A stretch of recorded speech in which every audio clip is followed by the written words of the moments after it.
want to acknowledge that our KINNOS are sponsored in memory of Mark Brand and all of their family members who were killed in the Shoah. Also want to acknowledge those that are joining, making that accessible.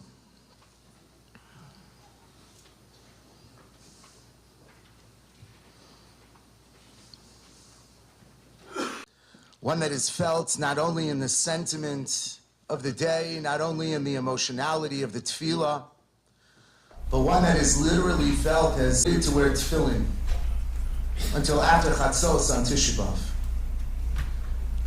But what is fascinating, and this iconic aspect of the projection of our sense of pride in our Yahadus, this embracing, when we bring ourselves before HaKadosh Baruch Hu every single morning, that brings us before HaKadosh Baruch Hu every single morning. Klal Yisrael, we find ourselves just having a technical. Try one more time. Is that better? Okay.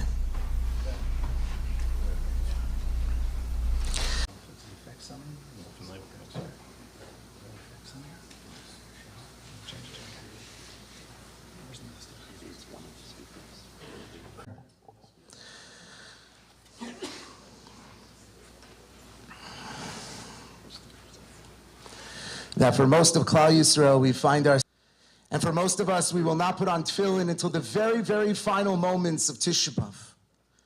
And it's so hard to understand that something that contains within it the essence of who we are, the essence of everything that Klal Yisrael fought for over the course of our Jewish history, over everything that we remember, becomes void and absent and missing from the entire moments of tefillah over the course of Tisha B'Av. And Rav Wolfson in his Sefer explains the following. Already at the end of the day at Mincha, but it's such a void to walk into a room, even on Tisha B'Av, even sitting on the floor, but to see Klal Yisrael on our minds. Why would tefillin be moved towards the end of the day? And he answers so beautifully, V'amarti mishum. He explains, Rav Wolfson, the reason we're not wearing tefillin till the very final moments of Tisha B'Av. The reason we're not wearing tefillin this when we connect with the inner soul of what tefillin's all about. The reason we don't wear tefillin the entirety of the day of Tisha B'Av is because there are other days until the very last moments of Tisha B'Av we hold on to the hope, we hold on to the aspiration that perhaps today will not Jewish people. Perhaps today will not be a day that is devoid of tefillin because we are hesitant in the abyss of our avelus, but today will be a hope and desire. We're not wearing tefillin this morning because today may be a yontif. Today may be a day of celebration. We could read the Haftoros of Yirmiyahu HaNavi, we could read Eicha, we could recite KINNOS, we could emote the inner consternation generation as recently as last night to see the horrific images of the hostages in Gaza history, but at the same time, synthesized within that reality, it is also a day of hope. A feeling that we all bring to Tisha B'Av right now in this year, in 5785. This has been a year since last Tisha B'Av, with the pain and the suffering that Klal Yisrael has experienced, with all of the moments of those day of deep Tisha B'Av. And it's been a year that's brought forth some of the most painful moments imaginable for Klal Yisrael throughout our history, saving the Jewish people. It has been a year where we have experienced the heroism, the courage, the tenacity. It's been a year where when the phone buzzes with an alert, you absolutely never know what you're going to open. Are you going to open Am Yisrael? peeking out in a manner that is so revealed and so experienced and so tense, and then returning is imaginable. And the truth is that this pattern of Jewish history that we are experiencing, even though it feels so contradictory, HaKadosh Baruch Hu comes to Avraham Avinu and he says to him, I want to build a people from you. I want to build a nation from you. Who is engaged, a creator who is constantly within the realities of the unfolding historical narratives of humanity and ideals of the Ribono Shalom are all about. And you're going to have to build a lifestyle, one that embodies the elevation of God. And HaKadosh Baruch Hu tells Avraham Avinu, so who wouldn't want to sign on for that? So Avraham Avinu says to HaKadosh Baruch Hu, we're in, of course we're in. You have to know that part of this journey is that it is not linear. It is not to be strangers. You're going to be strangers because you will be existing within a world that stands in such contradistinctions, is the diminishing reality of values in the societies around us, in the jealousy that ends up forming and surfacing on this pasuk, interpreting the redundancy of the phrase Yadoa Teida. You should surely know that I'm also going to gather you. Yadoa Shani Meman Shkinon. You should know that I'm going to pledge you out like a mashko. Oa Shani Mishabdon, says the Medrash. You should know that you're going to be enslaved. But Teida Shani Goalon. You have to know. Is the Medrash itself redundant? V'dai hayalomar yadoa sheni mishabdam teida shani goalam. Why does the Medrash just say, you should know that you will ultimately experience a redemption? Says the Maharal, shezehu ha'ikor shemazkir b'chol makom sheyig elu milos yadoa teida. With these two words, yadoa teida, nirmaz hagolus v'hageula, that presented to our of redemption. Hagolus b'loshen yadoa, and the golus is formulated and conjugated into the future. V'ratzah lomar, here's what the Maharal is saying in interpreting this medrash. Min hagolus teida is more than just a delineation that characterizes the various stations of Jewish history as we are going to experience them. What is going to be that? From within what you experience in the moment, from within the pain, from within the war, from within the consternation, and tshuva that will make you worthy of Yadoa Teida, of the redemption itself. That the fact that we feel, and on the other hand, we watched HaKadosh Baruch Hu knock hundreds of missiles out of the air. That is the Bris Ben Abis's epic encounter with Esav, with the enemies of what would become the enemies of the Jewish people. Vayifka b'makom. It's complicated what time you daven Ma'ariv. Depends on the shul. It depends on your orientation toward Ma'ariv. Was an early minyan. That the sun went down when it didn't really go down. I remember our family spent a Shabbos together, so their Zmanim are a little bit different than the Young Israel Zmanim, which are a little bit different than everyone else's Zmanim. Over for what we thought would be Mariv, and we walked into, Rifa'enu of Chazaras Ashatz of Mincha. So when the minyan was over, I went up to I guess it was the Rav, or the Rebbe, whatever. I said, I have to explain it to me. I have to understand, what's pshat with this. Give me the Mara Makom. Just give it to me. I'll put it in the sheets, and then I'll be happy. And he quoted, I think he was quoting the Satmar Rebbe at Ayla. You're very good at turning, enjoyment and oneg into consternation and suffering. By the Hasidim, we turn Laila. Yaakov Avinu prepares for this encounter with Esav, and Rashi tells us it wasn't really night. What does it mean? It wasn't real. Lo lebechinas laila. Shakol mevubal ume'urav. What it means is that our encounters with the world of Esav, is all mevubal, it is all mixed up. It is all part of one incomprehensible combination. Not only does it reflect itself in the original covenant with Abraham, not only in Yaakov's confrontation, but in the Churban Abayis itself, which the Gemara Hashem to the world of the Kodesh HaKadoshim, what do they discover? Matzu HaKruvim. They find the Kruvim. Meurin Zebazeh also possesses within its consuming fire the sparks of potential to illuminate a new reality, the goodness in each other, to see something bigger than the points of conflict in each other. The Kruvim understood that in the crucible of destruction, the Kruvim understood that so often within the world of Churban, we also encounter such a world of strength. And this reality of the Jewish people, of what we experienced this year. Roe Klein was born and raised in Renana. His parents were Holocaust survivors, IDF as a paratrooper. In 2002, he met his future wife, Sarah.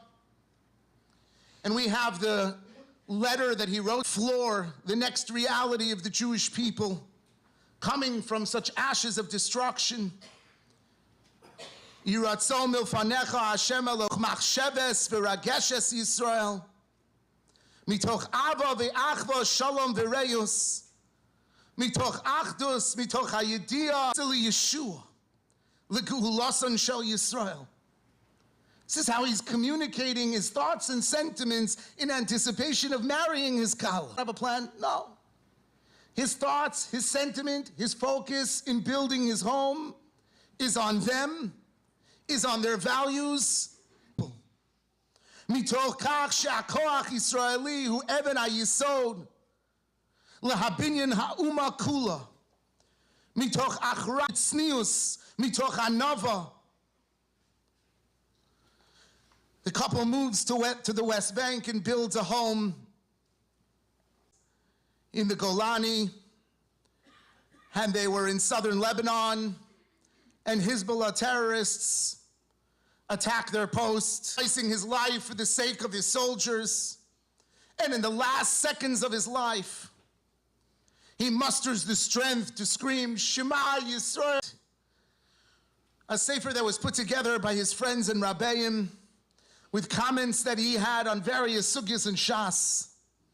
The sefer is a machlokes tanoim, whether or not we relate to weapons as a tachshit or as a ganai. Are weapons considered an adornment like Rav Kook? How could you view a weapon, an instrument of death and destruction? Yes, an instrument of defense, but also an instrument that is used in order. Here, honey, I didn't get you earrings for Yontif, I got you a gun or a knife. I don't think that would go over so well. So something that is adorned with a radiating sense of beauty external to the individual. Beautiful jewelry has the capacity to reveal hagufanit and the inner strength that exists within the Jewish people. V'agvura azut ova k'shemikora yashar v'tahar. The into the world, that courage and that bravery that simmers within the soul and the body of a Jewish soul. Of the day, the persecution and the galus and the geula, it is all wrapped up in one. And the instruments that sometimes have to contend with and fight of what it means to embrace peoplehood of Am Yisrael. 19 years later, a couple of weeks ago, also handed his Tanakh and his weapon. Also handed the confidence and the love of the Jewish people. There is a family that our shul is incredibly connected with. If you recall, last year on Tisha B'Av, the Sa'adon, on October 7th, Halal Sa'adon was a combat soldier, and he was stationed at the Sufa outpost to hold off the terrorists from penetrating the yeshuv, the base. And with his alertness, he noticed that they were also firing through holes in the concrete barrels until there was no more strength. And one of them shot and Hallel fell. This is a family that has experienced enormous pain. This year they couldn't make it here to Passaic, so a few weeks ago, there was the assistant director of Camp Moshava for many years. She grew up in camp, and Hallel grew up in the camp. And so his to leave without the chance to see them. And as we're talking, as constantly happens, we discover additional points of connection. Who was your uncle's name? What was his name? She told me his name, Rabbi Natan Greenberg. I said, Rabbi Natan Greenberg, he was the NCSY educational director when Ruth and I were in NCSY. We knew him very well. I used to learn with him every Shabbos afternoon. The Sadons are building a horse ranch that helps children that don't succeed initially in school by giving them the opportunity to be able to lean to me that at one of their fundraisers, they had a parlor meeting in Eretz Yisrael, and a whole bunch of friends of Hallel came to the parlor meeting. Hallel Sadon was his friend, was his comrade, how he and Hallel rode the horses together and found their inner confidence together in this space, and being able to create an opportunity for others to be able to experience similar evolution was something that he wanted to go, and he had his goal. Oz Gruber from Tal Menashe showed up at this parlor meeting. Oz's parents posted the letter on the door of the Shiva house that everyone who comes through this Shiva house, who the Kodesh HaKadoshim, who comes through for the darkness of Ma'ariv, should see that the ambitions and aspirations of their Oli Zeh, the world of unity, that we should understand what it means.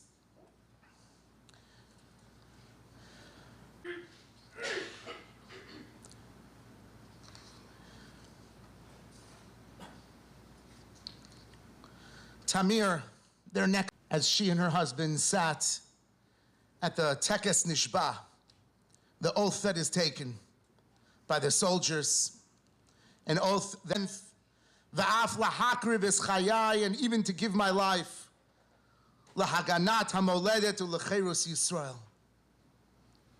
Ways she was also at the ceremony of Hallel, and all of the sudden, in the middle of the swearing in, a candle in memory of Hallel.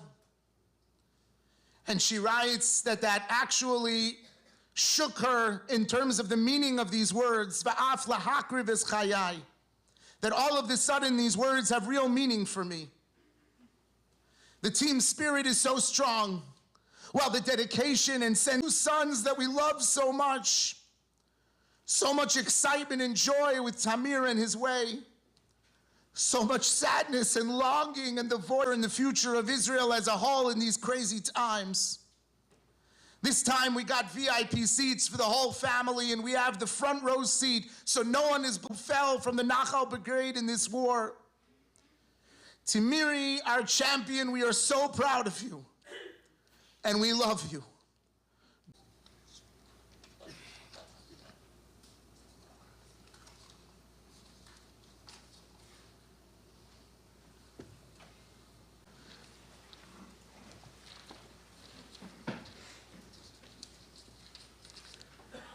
He's on page 195 in the KINNOS.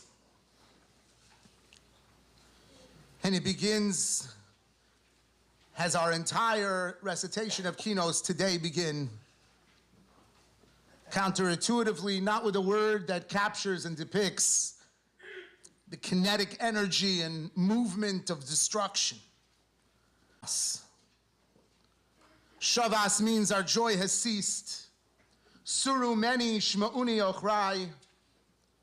And our enemies have said such a actualization of these words as we look around the world and we see the focus on the Jewish people. Realities of the Jewish people is terror rewarded, supported, validated, tolerated from our chaverai, from spaces that we counted as friends, nations that we imagined to share in some of the values, functional and corrupt conception of what is expected and of what is right. Rav Soloveitchik would explain place on Motzei Shabbos. Rav Soloveitchik explained that the pasuk says in the Torah, "Vayishbos vayom." How is that possible? It's already Shabbos.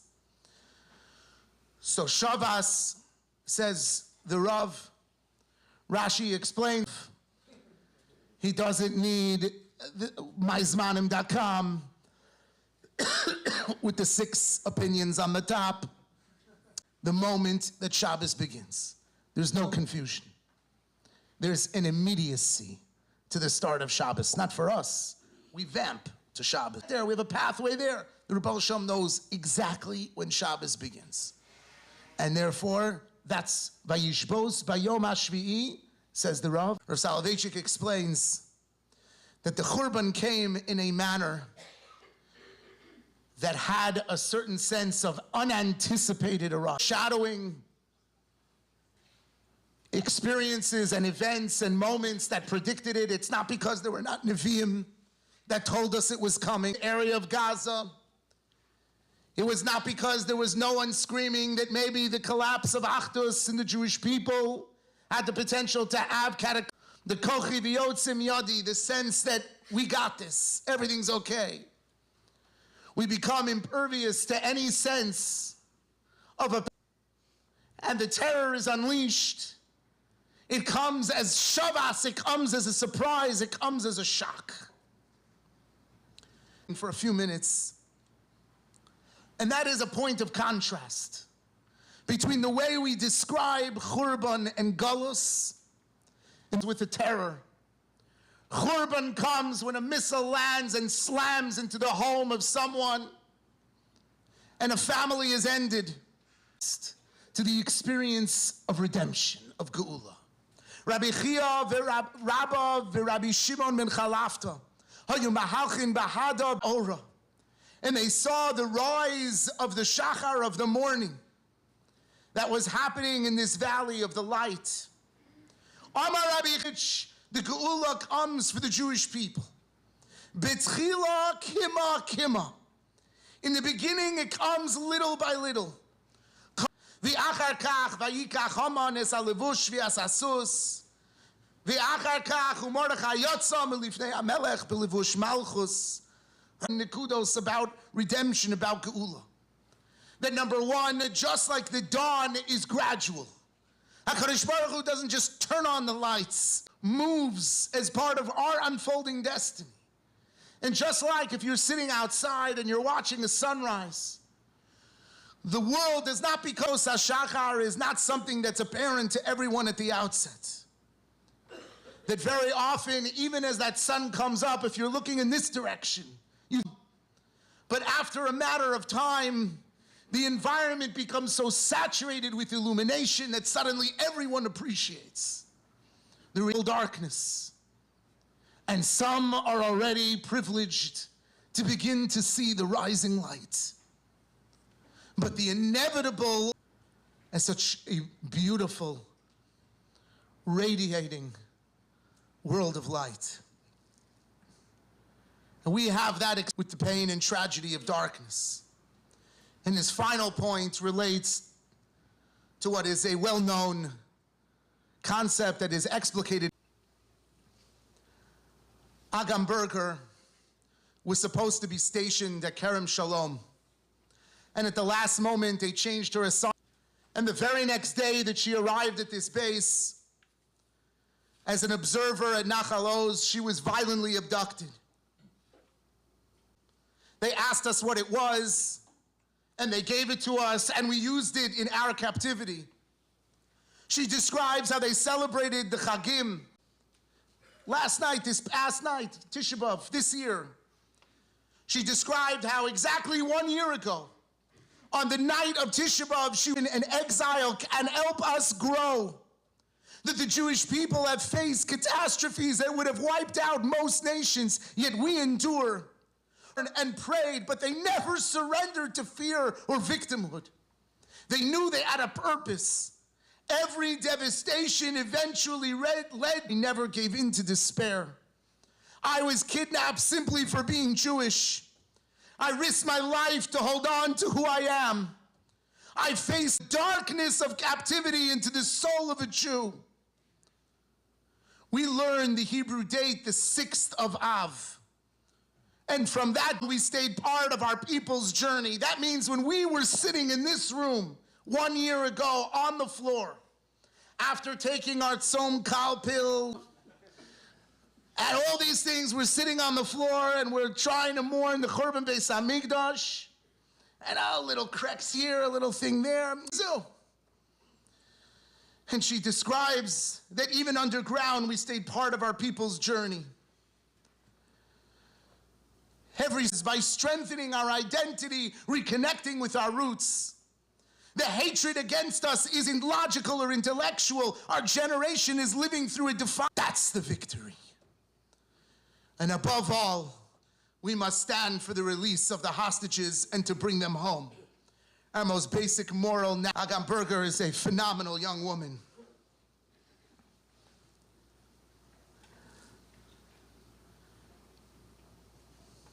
It's the 80th anniversary of the liberation of Auschwitz. And there was a 76-year-old man named Yitzchak Bering, whose father Motel had survived the Holocaust, came to Israel, including Yitzchak.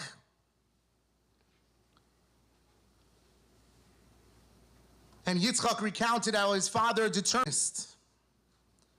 And she was gifted this very, very old violin that belonged to this Jewish musician who was murdered in the Holocaust. Israeli delegation of former captives, relatives of victims of Hamas, marking the 80 years world of Kima Kima. This is the world of, it takes a long time from a violin to make its way, from a Polish orchestra. This is for us sitting on the floor on Tisha B'Av itself, sitting without our tefillin, hoping and yearning. Believe it or not, that we want to know that HaKadosh Baruch Hu is with us, and to acknowledge and confront the tragedies of Jewish history, to see the darkness on one side of the that are carrying us forward. Continue with KINNOS.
KINNOS Zayin, manner that we don't usually evoke in our conversation and engagement with HaKadosh Baruch Hu.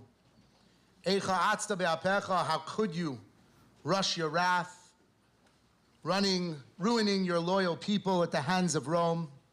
V'lo zacharta bris ben abisarim asher berarta livchunecha, and not remember the covenant with Avram Avinu. Use this tantrum of faith. Eicha ga'arta be'ga'arsecha, how could you scorn us with your scorn? Eicha hagta be'hagyori levaya, is the concept of tziduk hatin. The Gemara in Brachos already wonders what bracha should be made when a person, just like we make brachos on good things that happen, we make brachos on bad things that happen. My kashem, what does that mean? And the Gemara entertains for a fleeting moment that HaKadosh Baruch Hu's cheshbonos elude any of us, elude Moshe Rabbeinu, and even elude the rabbis who could acknowledge that reality and make the bracha of Atov HaMeitiv. And the Gemara says that's impossible. The human condition cannot tolerate an authentic to be an expression of human appreciation for HaKadosh Baruch Hu's presence in this world. That's why we make a bracha before we eat food, when we see a natural one. Sometimes it takes a lot to figure out exactly how to be as precise as possible with that inner sense. And anyone who's been learning Smichas Chaver knows exactly what I'm talking about. So then the Gemara questions, then what is the parallel to the experience of elation, the experience of Simcha? And the Gemara says, l'kans of HaKadosh Baruch Hu in our life that we encounter when we are in moments of bracha and joy, we have to bring forward that savaya before we tear that kriya, before we acknowledge that something really has been ripped from us. We make a bracha, cry out on Tisha B'Av from a place of deep consternation, from a place of deep pain, and allow, just stands, Eicha atzta be'apecha, and the Rav writes that it's Yirmiyahu Hanavi who is the matir for all of this. And he is mechadesh that may for the Haftorah, so we could hear the words of Yirmiyahu Hanavi. And by internalizing those sentiments and those experiences, we can. But what's fascinating about the Kinnos is that the refrain that comes each and every paragraph is the phrase, Zechor Hashem, Baruch Hu, Zechor Hashem me'aya lanu. Lanu doesn't just mean the entirety of the Jewish people. Lanu means us and the Ribono Shel Olam.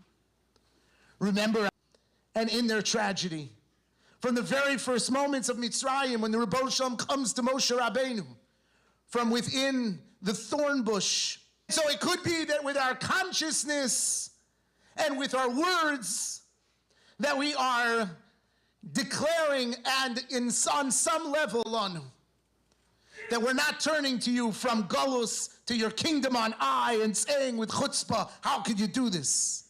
We're turning to you, and that's the sentiment that we're trying to reach. There is a notion in Yahadus, some spiritual deficit, maybe Lashon Hara, maybe other things. There's a very long list of things you could get saras from. We know the Mitzormin is the nega that's on the individual's body. Does that reach the threshold of requirements in order to be considered a merosho ve'adraglov l'chomare enei hakohen? If a person contracts a tsaras that is covering the entirety of his body, v'tihar es hanega kulo afach lavan taharu. Such an individual is tahar. If the body, then the halacha is that the individual is tahar.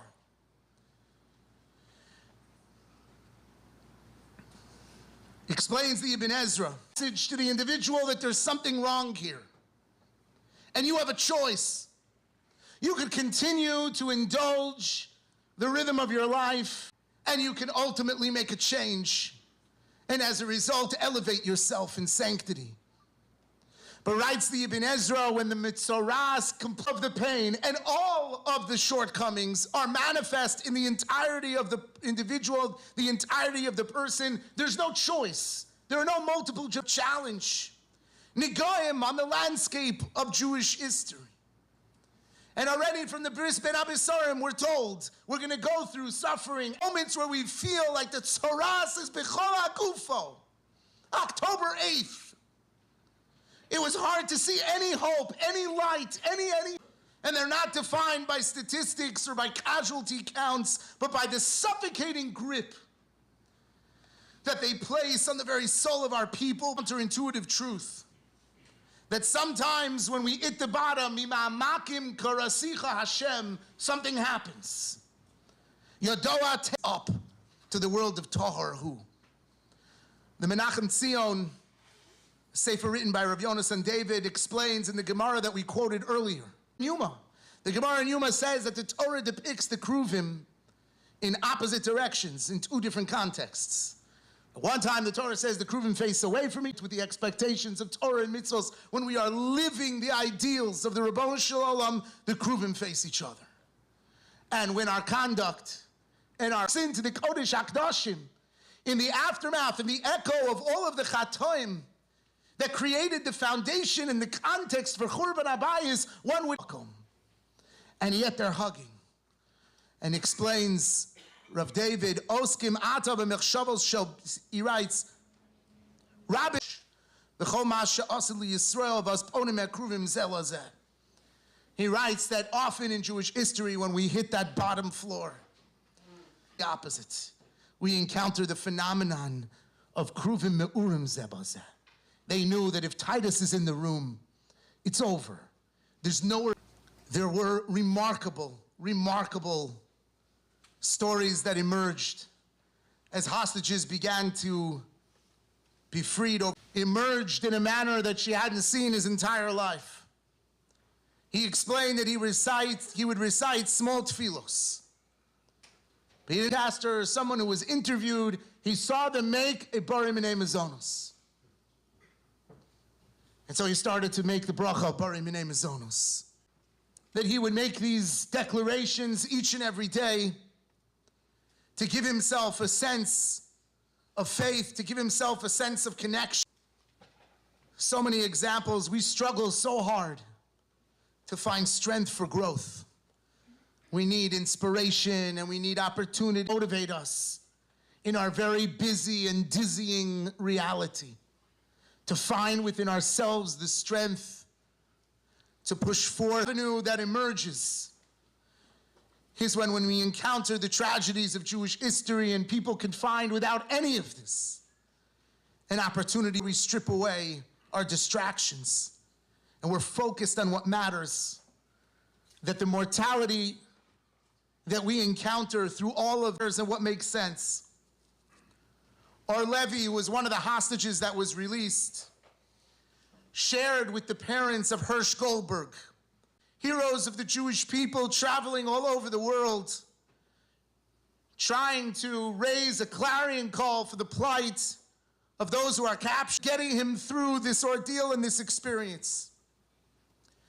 And the quote is one that Hirsch learned in the writings of Viktor Frankl, with anyhow. He who has a why, when you know why you're living, when you know why you want to survive Churban, without the aspiration of what we could carry forward, he who has a why can handle a how. Then the entire experience of Churban itself, that's what Hirsch was echoing. Remember, HaKadosh Baruch Hu, we're together in this pit. We have a why. We know what ultimately what gives us the strength to endure a how. Eicha atzta be'apecha. How could you, HaKadosh Baruch Hu? Then we could make it through a kina of Eicha atzta be'apecha. We could make it through a kina of how. We continue with Kina Zayin.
Next kina we're going to recite is Kina Yud.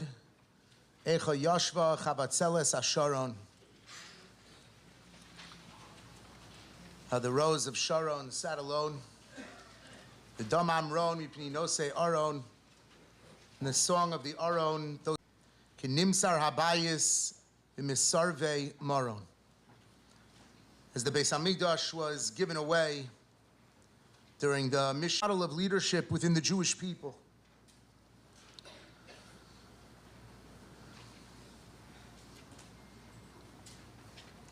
Related to a particular tribe or a particular role, particular identity known as kahuna.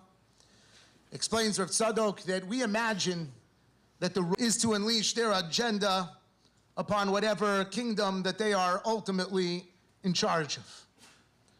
This used to be a depiction of monarchs. It often is what type of alliances and what type of circumstance you have to bring forward in order to get done what you want to get done. Tzadok, that is not leadership in the Jewish community. That is not leadership in the Jewish world. The reason that the Kohen is called a Kohen, even though all of Klal Yisrael is dominate but to uplift, the real job of a Kohen is not to control but to empower. The real job of a Kohen is to be a standing. We can manifest that in our own lives. Maharal points out in his Derech Chaim that we are told, "Hevi mitamidav shel Aaron HaKohen," we should be like. And the Maharal asks, this is what you want out of the person who is ministering the entire Mikdash Hashem? A very, very warm Rebbe? That's what you're looking for? Ohev Shalom, Rodev Shalom, Ohev Es Abrios, Mekarven LaTorah explains the Maharal, if you want to represent the Jewish people, you have to embody the Jewish people. A point of goodness, a spark of greatness, a moment of commonality within every. The Perish HaMishnayos on that Mishnah quotes the Avos to Rabbi Nassan that Aaron HaKohen would walk the streets, upaga bo Aaron b'shordins, with what Torah and mitzvos should be. And one would imagine that his first impulse would be, he's Aaron HaKohen, he doesn't have to worry about job security. And yet, says the Rambam, what is Aaron's reaction? What's his impulsive reaction? Nosan lo shalom. He looks at the guy and he says, Shalom Aleichem. And then the Avos Rabbi Nassan goes on to say that when the individual lo shalom, and they would say to themselves, Aaron considers me worthy of camaraderie and connection. Aaron considers me somebody and his priorities. And the individual from that validation, from that empowerment would begin to find within themselves that spark about this one and that one and your approach and my approach and their approach. And this isn't the right way, and that's not the right way, and the Gedolim this, and the Gedolim means to connect with the Jewish people who embrace Torah and mitzvos as the animating force of our life. What it means is to become a person who sees the capacity within each and every Jew to take their place, their essential, irreplaceable place within the reality of Klal Yisrael, and help us move it forward. And so Nosan Lo Shalom, that's the world of kahuna. The world of kahuna is to find godless in others. Rav Soloveitchik points out in the geography of Yerushalayim, and we've made this point many times, that we know, those of us who have had the great schus of visiting the old city of Yerushalayim. So you walk that walk. So,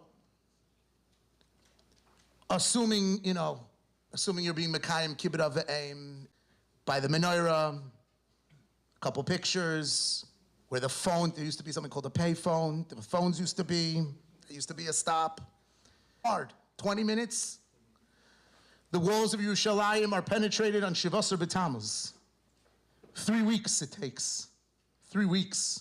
So long. What took so long on this rampage of death and destruction? What took so long? Why couldn't they move faster? Forget the vehicles. So says Rav Soloveitchik, what took so long is they had to get through the Kohanim. That there is a fire that burns within those that are also for the essence and the soul of HaKadosh Baruch Hu's manifesting presence within Klal Yisrael. And their fight and their of the Jewish people for 3 entire weeks until they managed to reach the Mikdash Hashem. And we know that protect the Jewish people, both there and here, and all over the world, is an amazing and an incredible Kiddush Shem Shamayim. Others, in order to join this fight as well. There is an amazing young man connected to our family he was the oldest of 4 brothers, and he studied at Yeshivat Har Etzion. He served in the Tank Corps and he became a commander. And after studying, he married his wife Talia, who's from Teaneck, we remember from NCSY. And they started a wonderful family. He started on October 8th. He was drafted into the reserves. And he served proudly and courageously as a tank loader until he fell in Gaza. He believed strongly in Eretz Yisrael, in Torah Eretz Yisrael, in Yishuv Eretz Yisrael, that he had been working on a sefer that he told no one about, including his family. The sefer is the first volume of this sefer. It's called Mincha Chadasha. And in the introduction, his Rosh Hashiva describes the moment, saying, Yodoa Teida. We present it to the world with tears and with joy. B'dema mishum shemechabro shel ha-sefer hem. It's b'dema, it's with tears because we are mourning his loss. He fell so courageously, he leaves, but also is presented with simcha. Simcha kimo b'chol hotzah sefer ma'ashmuti. Simcha, the same simcha that is Zachro shel Zechariah yuntzach ledoros b'derech mashmuti kol kach. Simcha, that people will be able to learn a Torah that they perhaps did not. In the army of HaKadosh Baruch Hu, what it means to be someone who stands for Torah Yisrael, for Am Yisrael. Goes on to explain that this kinnah depicts something else. And that is that these mishmaros of the Kohanim were divided on Churban of Klal Yisrael. We're not just talking about the Churban that exists of individuals and of institutions. Is by Vespasian. He asked, Tein li Yavne v'chachameha. Give me the city of Yavne and its chachamim. And it always bothered me. Why didn't he say, Panim? That's what he was trying to accomplish. Yes, Yerushalayim was going to be destroyed. And that choice haunted him for the rest of his life until his deathbed. Yes, Yerushalayim would be. But why? So why does it say Chachme Yavne? What's Tein li Yavne v'chachameha? And I think the answer is because a chacham never emerges in a vacuum. Community. Community has an energy to it. It has a personality to it. It has a tone to it. It has a reality to it that transcends the individual. And when we watch certain aspects of that pulse and personality shift, we watch with concern. Sometimes we watch with pride. A community matters. A community matters. And there's churban of individuals, painful and challenging moments in our recent history occurred 20 years ago, really this week. The Gemara tells us there are multiple ways to endow Eretz Yisrael with Kedusha. One way is through usurps the Kedusha. The Kedusha Rishona, Lab Kedusha La'as. But the Gemara says there's another type of conquest.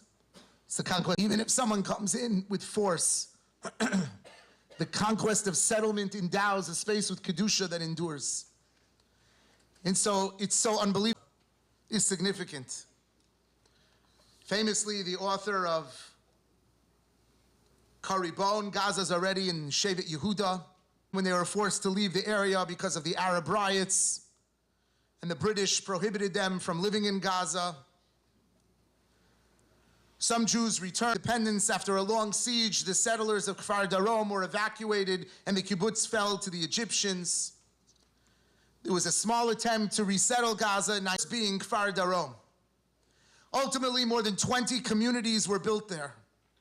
And the settlements in the main cluster known as Gush Katif. And of course, they were assured that they were playing a critical and fundamental role in ensuring the security, the safety, the settlement set amongst the sea, as we're well aware. And our Gewaltige president holds it to be good real estate.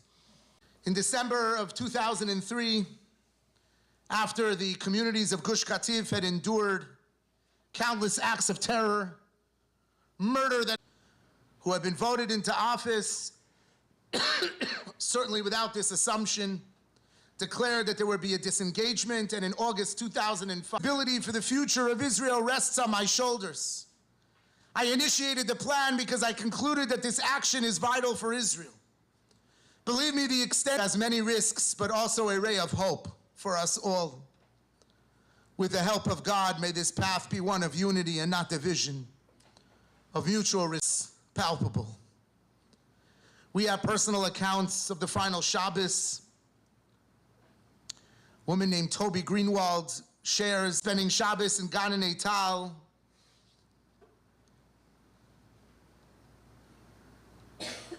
She describes that on Friday night, surrounded by trees, where wedding feasts are usually held. And the people they went there to spend Shabbos with, Nama and Avner, whose chuppah took place on the grass over. I feel that we're standing on the eve of Yom Kippur. And the next morning, there are tears in shul. And no one can escape the thought that this is probably a pulpit about the power of miracles and how Kadosh Baruch Hu can do anything. But his final words are, in the coming days, let us also feel a sense of joy and give thanks for 20 years ago. He pulls the curtain close and leads forward to kiss it gently.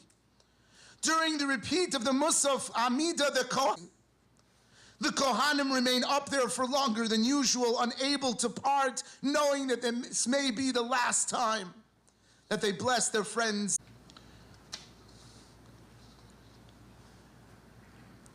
59-year-old Anita Tucker became an expert in growing celery. I speak to the plants and have names for them. Her husband Mordechai teaches English at a yeshiva high school in the adjacent community of Katif. And we prove them wrong. Ultimately, like everyone else, of letters back and forth. Should we disassemble them? Should we destroy them? Should we just leave them, knowing that the Arabs would destroy them? In Old Akvaris, there were people buried in Gush Katif. The trauma of many of them, people victims of terror, of having to be given the role and the job of removing other Jews, continues to be a source of unending trauma for those who are, as if not a slight reversal, of the Kima of the rising sun of redemption. The Tucker children to report for reserve duty, even after such a difficult and challenging reality. There was an article that was written by Aviel Tucker, a former resident of Gush Katif, got a call from his son, Dan. Dan is a Golani fighter. Prepare for your arrival. We'll make sure we have food, we have nash, you have friends here. And he says to him, no, Abba. I'm coming home. The Rav, or one of the Rabbanim, in a published collection of essays, 14th of Menachem Av, I went to the mount, just as my exiled ancestors must have done, from one mountain to another without finding any rest. I wept for the... And every day I understand more and more the suffering of the Shekhinah. The Holy One too had a house, with a shulchan and a menorah and a mizbeach and a hay. Once we had a synagogue and a study hall, a school and a kindergarten and a Talmud Torah, and now none of these are left. All we have is our memories and the many pictures that are 3 minutes to level a house and 3 hours to uproot an entire community. Conflating emotions and realities within the soul of the Jew. The notion of loss, of not only individual, We miss our leaders, we miss our communities, and we mourn their destruction. And it's the great gift of everyone to ultimately return home. Kina Yud.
Kina Yud Aleph, Vayikonen Yirmiyahu al Yoshiyahu.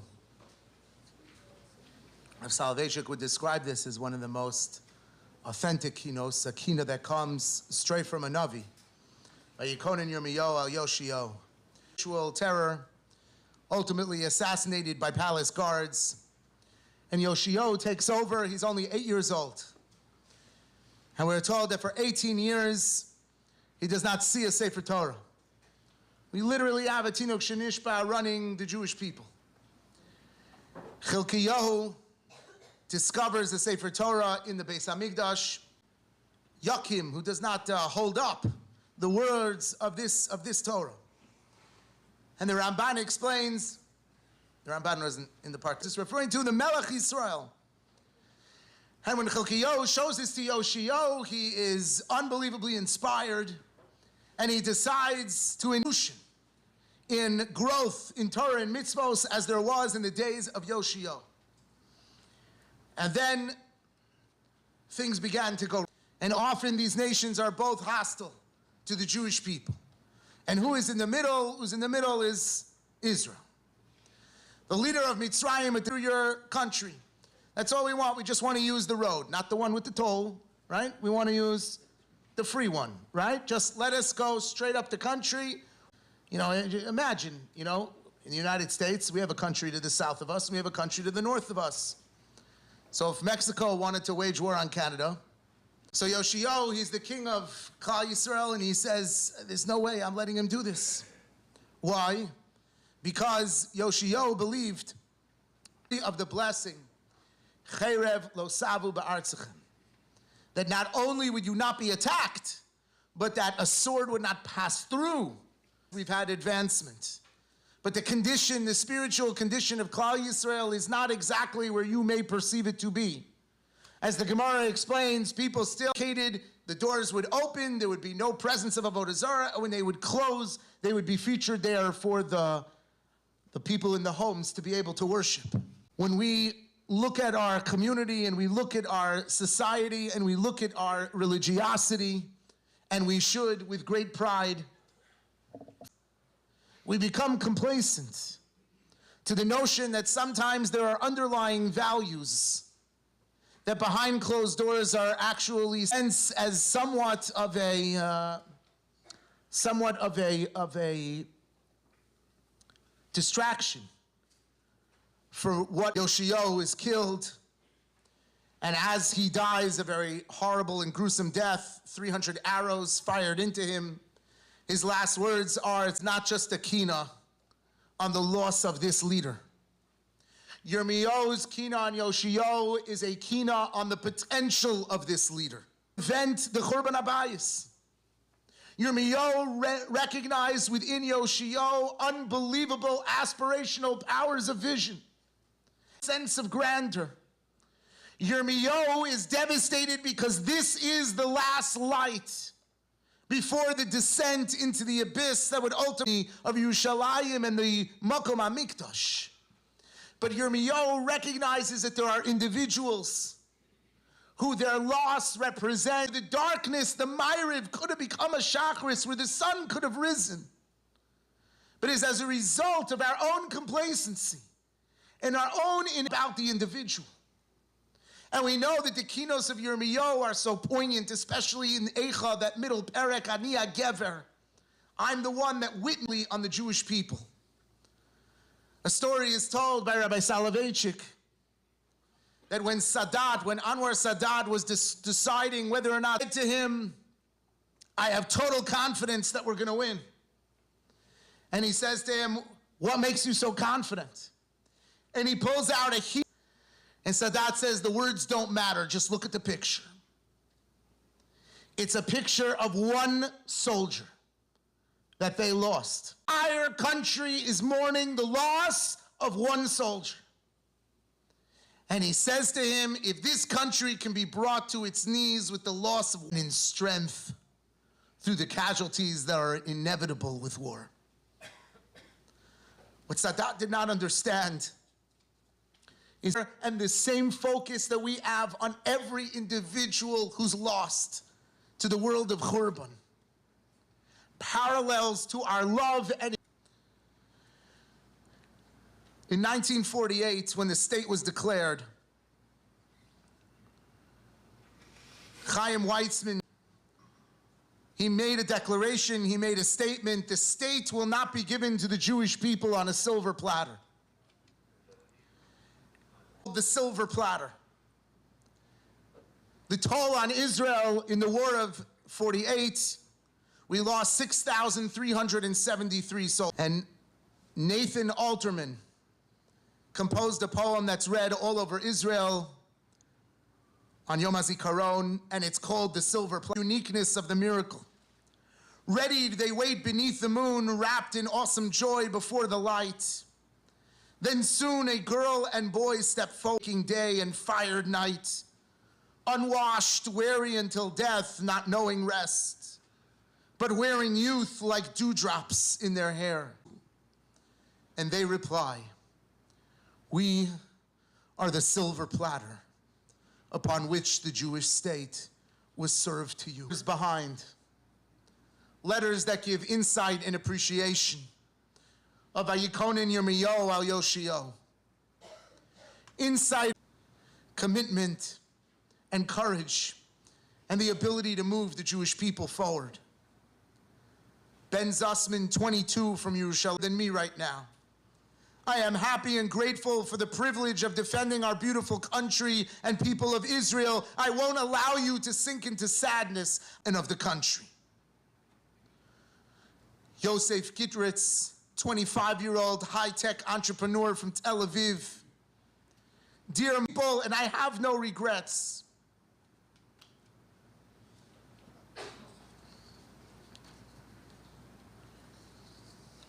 The reality of their life, of the moment, but to pause and think of what would be, what could have been. There's a fascinating insight. 80% perished in the period of leaving Mitzrayim. So some of the Mefarshim are very, very troubled by this fact that way. And is it really possible that that many millions of people perished? And I once saw in the Sefer Az Yashir, to a population number that would have been the descendants of those who did. If you want to know how many people were lost in Britain, look at the good they would have done. Look at the chesed they would have engaged in. Look at the communities they would have built. Look at all the different contributions they would have made for generations. But about the losses that we encounter, we cannot just look at the loss of the individual themselves.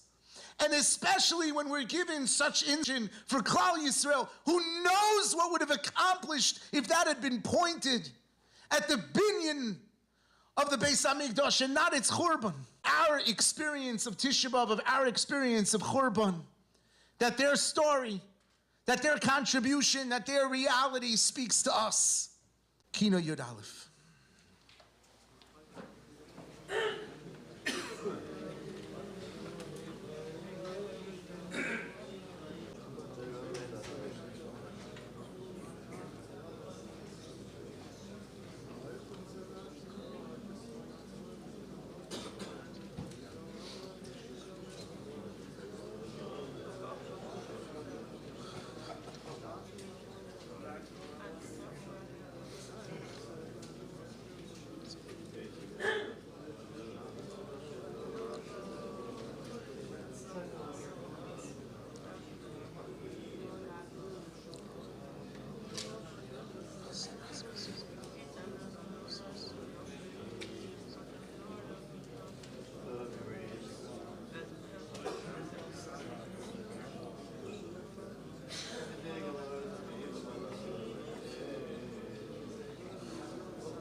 KINNOS Zion, page 361. Zecharas asher asa tsar bifnim. This is a kino that depicts the Churban Abayis in its most inner, tragic, and horrific reality. The moments that the tsar, the moments that the enemies of the Jewish people penetrate bifnim. The whole notion of Churban is depicted in our Magil Hashana as something that exists from the very externals of our existence and then proceeds inwards. And Tisha B'Av, the Mikdash, is of course set ablaze. The whole momentum of the destruction is moving progressively inwards. Poetic and soaring language, the cruelty and the shock. One of the heroes of the Jewish people that we have come to know in the last number of months is a man named Rabbi. His capture, his time as a hostage, his being freed. I thank the Kurtzes for bringing it back for me from Eretz Yisrael. Gaza, the notion of tsar mibachutz was something that they contended with for many, many years. Rockets coming, reality often was. It was cataclysmic when all of the sudden everyone realized Zachar es Asher, that is described in antiquity, in this kina, came forward as a legacy. When the Hamas terror at 9 a.m., the red alerts began to come through on Lian's phone. I told her not to worry, it'll be over soon. Minutes later, we heard the terrorists, explosions, and then we heard terrorists at the door. We had no weapons, no way to fight back. Lian and I made a decision we would not screaming for the terrorists to stop. And suddenly there were 10 terrorists inside my home. They took our phones, 2 of them grabbed me, fear beyond anything I've ever felt. Then I knew I was being taken. As they dragged me out, I called out to my girls, I will be back. My peaceful home, my slice of heaven was gone. I saw over 100 terrorists filming themselves, celebrating, laughing, ribs bruised. When we arrived in Gaza, a mob of civilians tried to lynch me. They pulled me from the car, but the 10 days I was held in an apartment and I was tied up with ropes. My arms and legs were tied so tightly that the ropes tore into my flesh. I was given me into a tunnel 50 meters underground. Again, the chains were so tight they ripped my skin. They never took them off, not for a single moment. Those begin to describe the agony. I was fed a piece of pita a day, maybe a sip of tea. Hunger consumed everything. They beat me. They broke my greatest gift in the world. We had to beg for food, beg for the bathroom. Begging was our existence. We strategized over every meal. At any moment they could kill you. You wake up every day. You do not know if you will be able to eat. You don't know the time. And you think so desperately how you want to shower. Ohel, who is now 24 years old. We had already endured terrible captivity. We relied. One day a terrorist took his anger out on me and he stormed in and beat me so badly he broke my ribs. I couldn't breathe properly for months. In his book about the moments that he was released, the moments that Eli was released, closer to Alon, and we're standing one in front of the other and we're hugging. Ani shuv v'shuv amar lo es ma she'amarti lo kol hazman. Get out of here. Because they were taking Eli out and they were holding Elon hostage. Alone. Elon, I promised him. Ani adaber itam, I'm going to speak with them. Asaper lahem alayich, I'm going to tell them about you. Achazek otam, I'm going to strengthen them. Atur, al tafsik la'amin. Don't stop believing. Kach shuv v'shuv ani omer lo, v'hu lo matzliach lomar.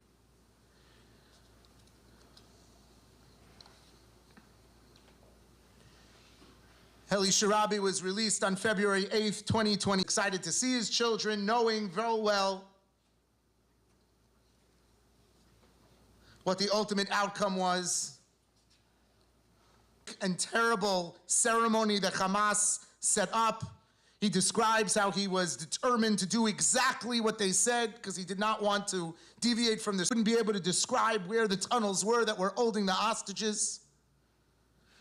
And he describes, after being given this clean set of clothes, Ohad, and as they got into the car with the Red Cross started to, where you been?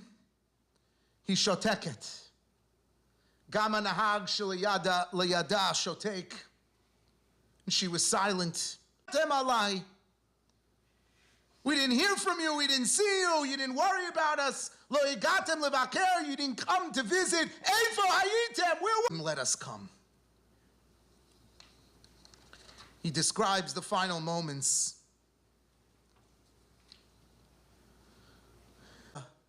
Israeli flag.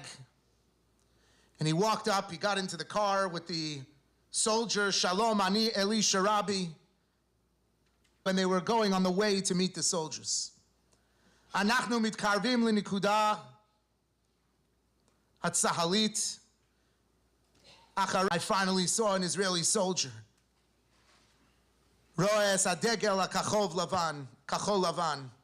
I saw the blue and white flag. Eli, I recognize you. Atem bi'adayim b'tuchot achshav. You're in safe hands now. Ima ve'asnat mechakel. Ani mabit ba. I look at her. Taviu li et ishti ve'habanot. Ima ve'asnat yisapru lecha. Ima and Asnat, they'll tell you.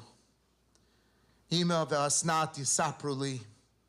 Together, so that he could be able to greet his mother. He reflects and he talks about the pain that he was experiencing.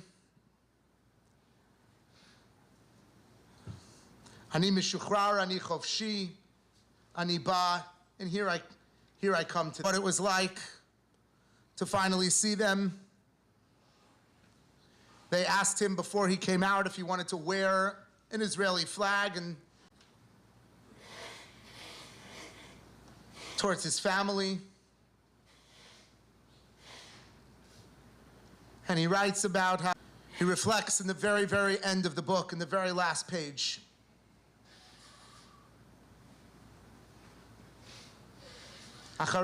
They were buried because Be'eri was no longer at the time. And they took him to the graves. Yahel. And I see that the fields around the graves are quiet. The sky is blue. Asnad mechabeket oti, I start to cry. Ani korea al berchai, and I fall onto my knees. Lo roesh al hiyan. All I could see was the names engraved in these graves on the floor. Acharei arba'im dakot is the only reason the Jewish people are still here, and the only reason that we are sitting here together today. Because for generations, our Elisha Rabbi looked at me, really, you want to go? Ani omer la nelech.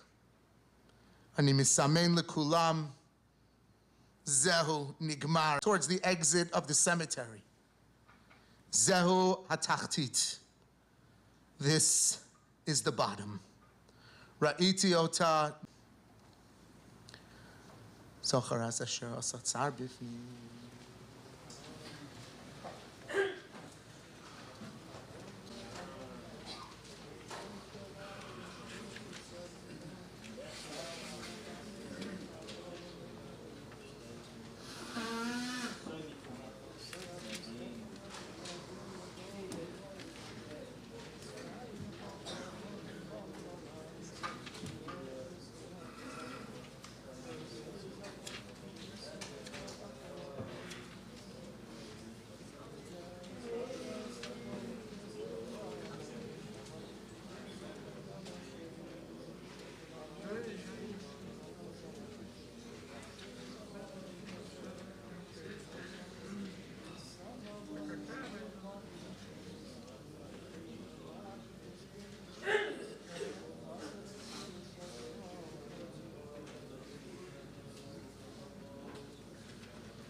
Kina Yud Zayin, Im Tochlana Nashim Piryam, Olalei Tipuchim Alalayli.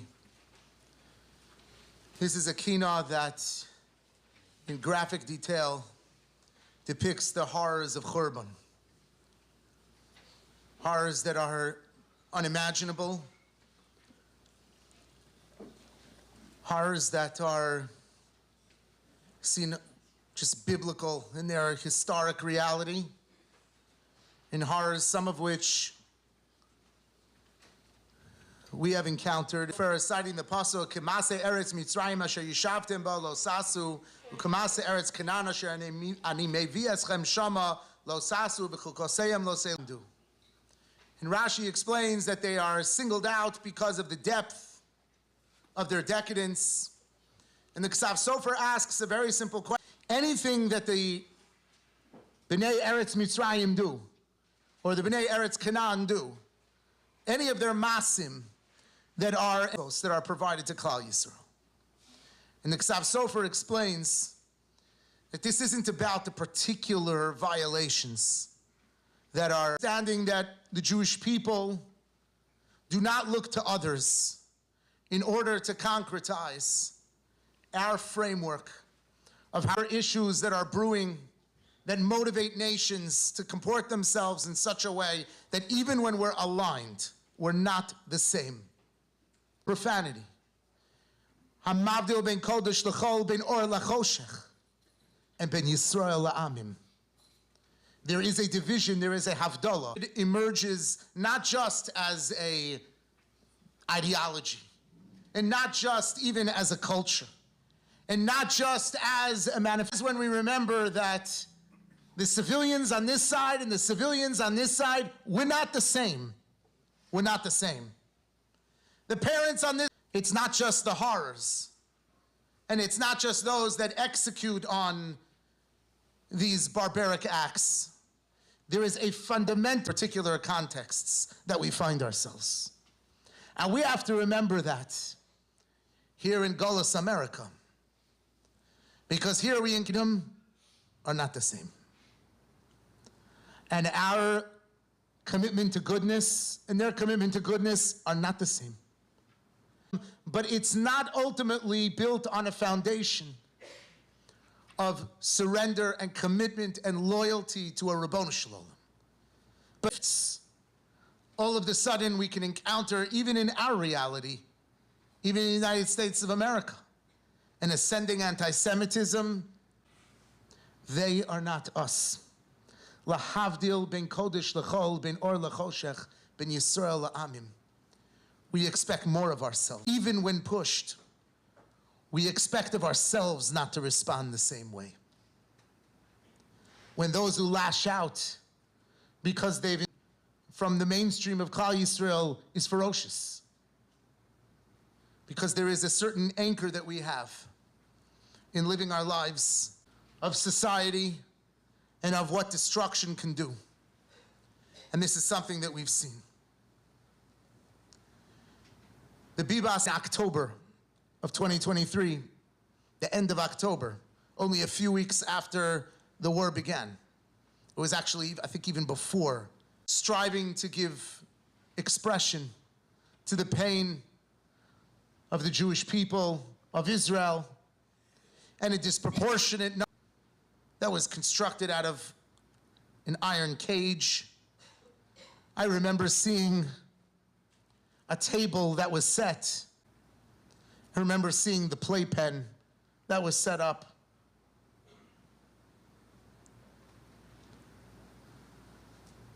Who was sent to his sister at 9:45 a.m. on October 7th.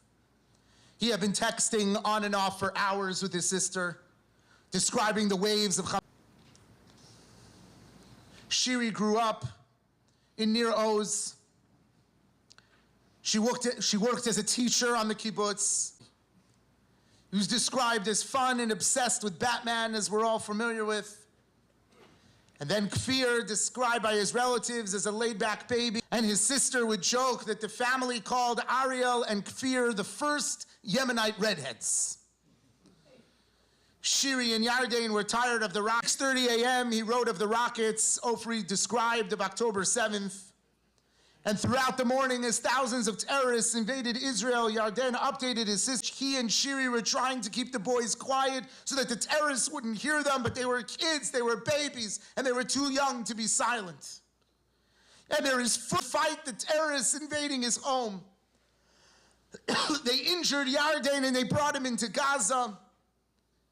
And the day Yarden turned 30, and later we found 3 additional pictures, and in one of them you could see the terrorists strangling him with one hand and holding a hammer in another somewhere, and he just looks defeated. Hamas released a propaganda video of Shiri and the children. Kfir Bibas was 9 months old. He became the youngest captive that day. About a month later, Hamas announced Yarden was kept in brutal conditions, and 2 months into his captivity, he was told that his wife and his children were dead. Often he was held inside a cage in an airless tunnel and beaten by his captors, going long stretches without food. Hadina Moshe, a 72-year-old Israeli woman who was taken captive from near Oz, described seeing Yarden in a Hamas tunnel. Are you being punished because you confronted Hamas?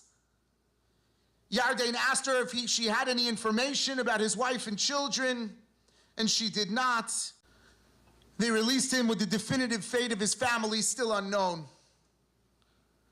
Ariel and Kfir came to symbolize kids dressing up in Batman on Purim, redhead days.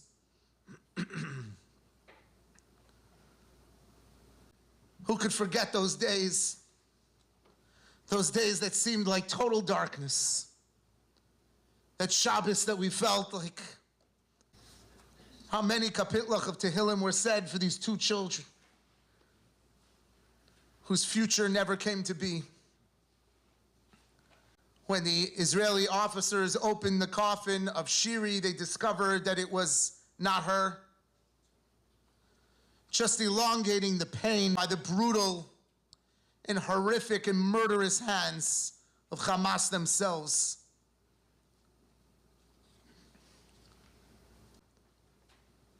And a people who, through this family, connected with the children of the entirety of Am Yisrael, assaulted towards the Jewish people.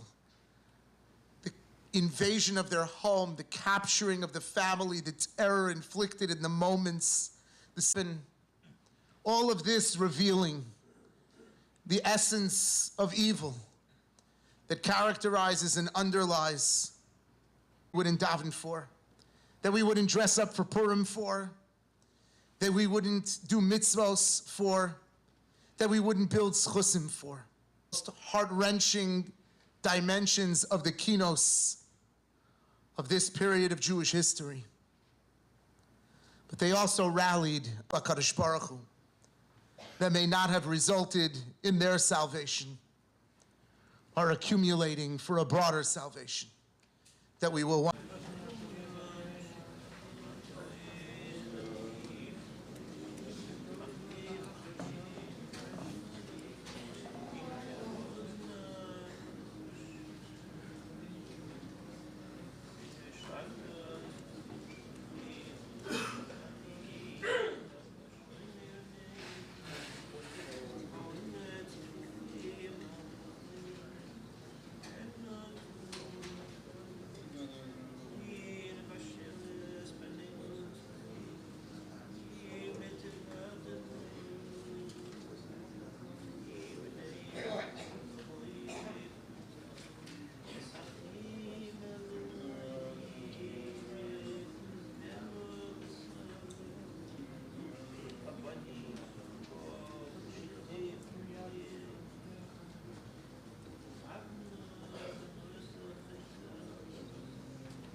KINNOS Chaf Aleph speaks of the Asara Haruge Malchus. As we know, the enemies of the Jewish people appreciate well that the eternality of Am Yisrael is contingent not just on the survival of the nation itself, but since so much of our vitality is rooted and anchored in living our values of Torah, in the study of Torah, in the depth of Torah, that ultimately the ability of Klal Yisrael to persist and endure in resilience and growth and in advancement is based upon our connection to our leaders, to our Torah leaders. Arzei Alevano Nadire HaTorah depicts in Roman times the execution of a number of different decrees that were issued, in particular during the era of Hadrian, continued to persist and continued to be able to take skin off his body. And when he reached this Makom HaTfilin, he let out such a scream. Rachanini ben Tradion, and those that were watching him, the Gemara says in Avodah Zarah, were declaring, Gvilin Nisrafim, the Osios Parchos. As almost a, but you cannot destroy the Osios, you can't destroy the letters, the meaning, the messages, the essence, and the eternal impact of Torah that perhaps we could also relate to. This year marks 10 years since Rav Eitam Henkin was killed with his wife, fire on their car, killing the parents.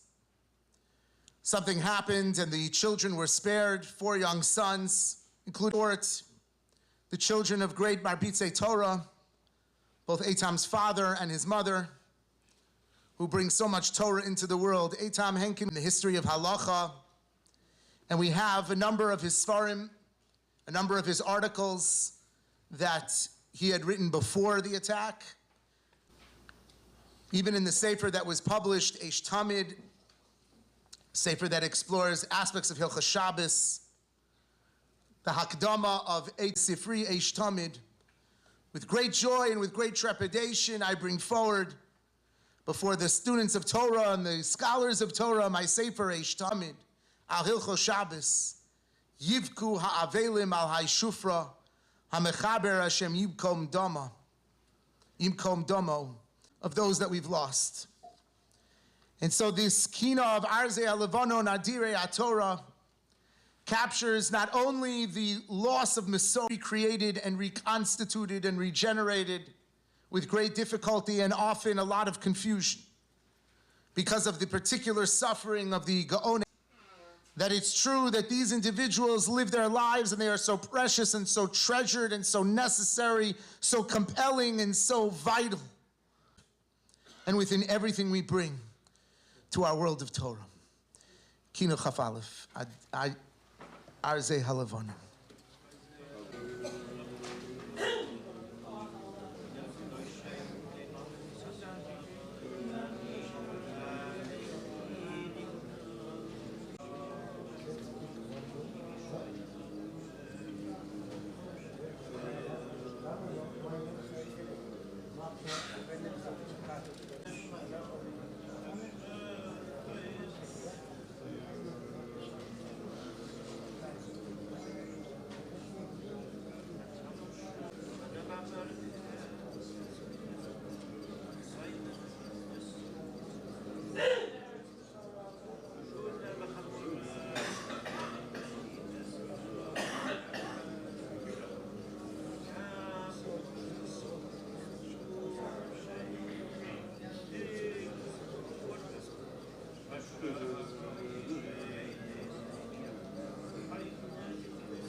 Kina Chavav.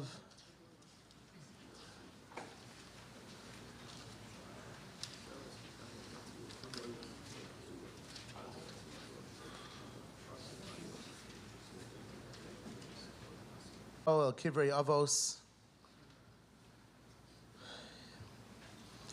This is a kina that is written by Rabbi Lezer Akalir. Avram leYitzchak leYaakov, uMoshe mekivreihem shem yodim livkos. Yirmiyahu is sitting there. He has no more words of Jewish leaders. Go call to Avram, to Yitzchak, to Yaakov, to Moshe from their kvarim. Shem yodim livkos, Jewish people. And each of them, even though they have their own dimension of contribution to the building of Klal Yisrael, and even different aspects of religious life that comprise each and every Jew. The Avram, the Chesed of Abraham, the Gevura of Yitzchak, the Emes of Yaakov. He finds himself unsuccessful until he reaches one particular individual. And that is Kafsa Rachel Imenu Lifnei HaKadosh Baruch Hu. Rachel Imenu herself stands up before HaKadosh Baruch Hu va'amra, and she says, Ribono shel olam galoi lefanei, sister Leah. And he was willing to work for 7 years. Because sheishlimu osan sheva shanim yigiu zman nisui lebali. And when my time came to be able to Yaakov, that I was willing umasarti la'achosi kol simonim shemasarti libali. Kidei she'esover shi Rachel. So the Yavidam offer ve'efer lo kinesi litzara sheli v'lo itzeisio levusho lecherpa. And if me, a simple sister, to take my place, and the Mefarshim explain, it wasn't just letting her get married first. That Rachel was basically sacrificing a dimension of her contribution. The all-merciful, why are you acting in such a manner that you are jealous of these idolaters? At that moment, HaKadosh Baruch Hu's mercy was aroused. Ve'amar b'shvileich Rachel ani machzir es Yisrael l'mikoman. Because of you, Rachel, I will reach children.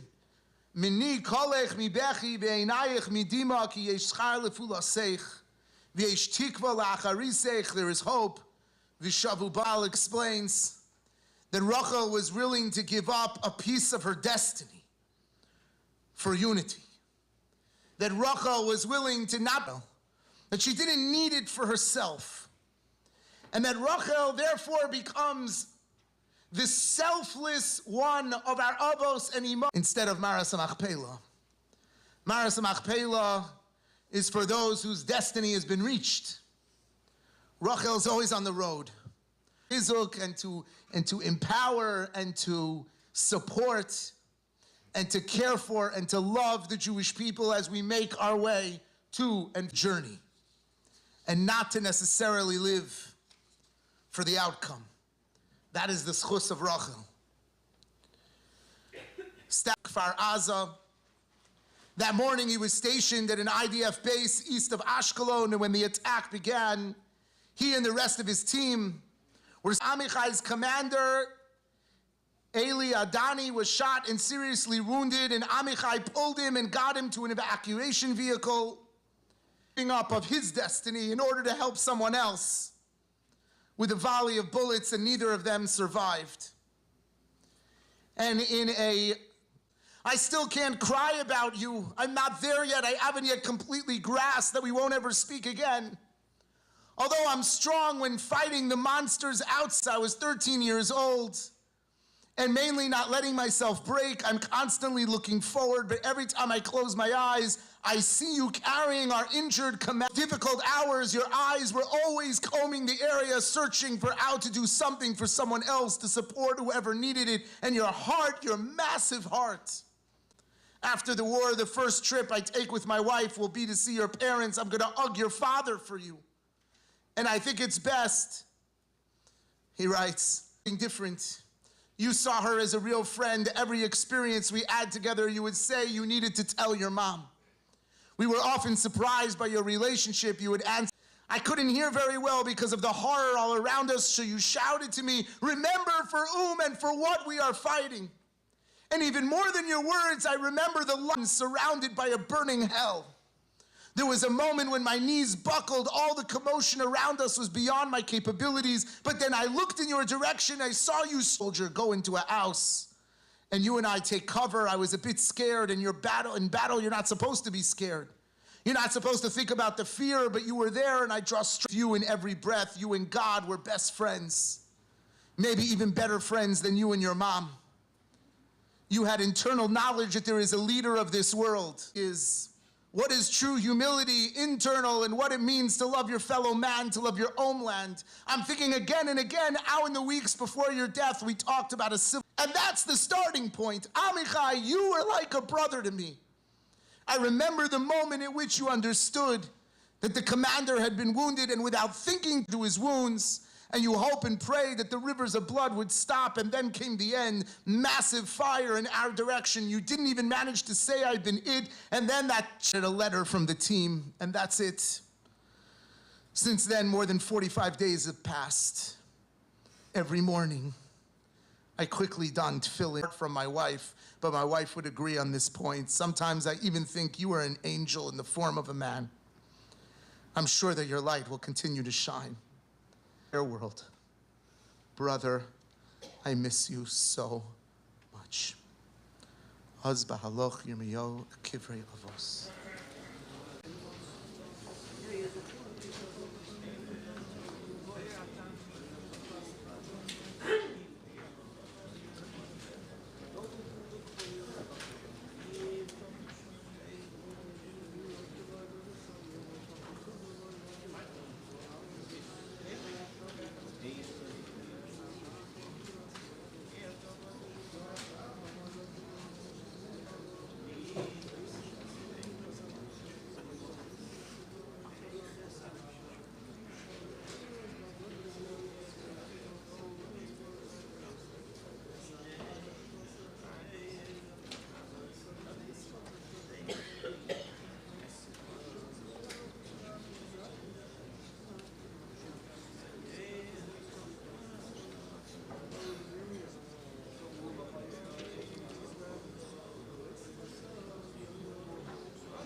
KINNOS Lamed Aleph.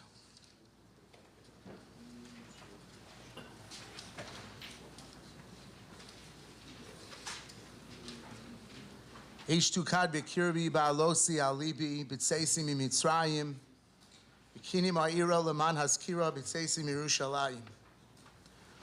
No KINNOS today probably captures more poignantly the vacillating reality of this tkufa of Jewish history that we've been speaking about so much.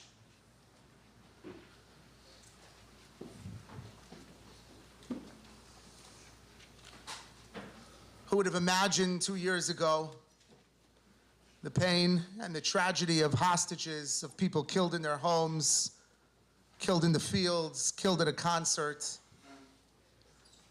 Who would have imagined all of the brutality and all of the pain? And who would have also imagined a mostly defeated Hezbollah, a compromised Syria, and what we witnessed in the Nisim v'Niflos, that Israel would have the courage to and the success of attacking Iran. V'tseisi mimitzrayim, v'tseisi mirushalayim. The KINNOS is about Jewish history. And the Maharal writes that Jewish history is always in one of these two places.